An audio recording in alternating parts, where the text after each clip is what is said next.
Lucknow airport પર radio active material leak થતાં હડકંપ, 1.5 kilometre વિસ્તાર ખાલી કરાવાયો. લખનઉ એરપોર્ટના કાર્ગો ટર્મિનલ પર કેન્સરની રેડિયો એક્ટિવ દવા લીક થઈ ગઈ.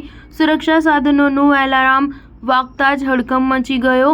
એનડીઆરએફ, એસડીઆરએફને માહિતી આપવામાં આવી. એરિયાને ખાલી કરવામાં આવ્યો. સુરક્ષા એજન્સીઓ હાલ તપાસ કરી રહી છે. જે લોકો તેના સંપર્કમાં આવ્યા તેમને રોકી દેવાયા છે. રેડિયો એક્ટિવ રેડિયેશન જોવા મળ્યું નથી, પરંતુ ખૂબ જોખમી હોય છે. એરપોર્ટના સૂત્રોના જણાવ્યા અનુસાર શનિવારે એક ફ્લાઇટ લખનૌથી ગુવાહાટી જઈ રહી હતી. લખનઉ એરપોર્ટના ટર્મિનલ 3 પર સ્કેનિંગ દરમિયાન મશીનથી બીપ કર્યું. કેન્સર રોધી દવાઓ હાડકાના બોક્સમાં પેક હતી, જેમાં રેડિયો એક્ટિવ એલિમેન્ટનો ઉપયોગ થાય છે. રેડિયો એક્ટિવ મટીરિયલ લીક થઈ ગયું. એલાર્મ વાગતા જ સુરક્ષા એજન્સીઓને માહિતી આપવામાં આવી. આ સાથે જ એનડીઆરએફ, એસડીઆરએફને પણ બોલાવવામાં આવ્યા. આ દરમિયાન હડકંપ મચી ગયો. એરિયા ખાલી કરવામાં આવ્યો. ઘટનાની તપાસ ચાલી રહી છે.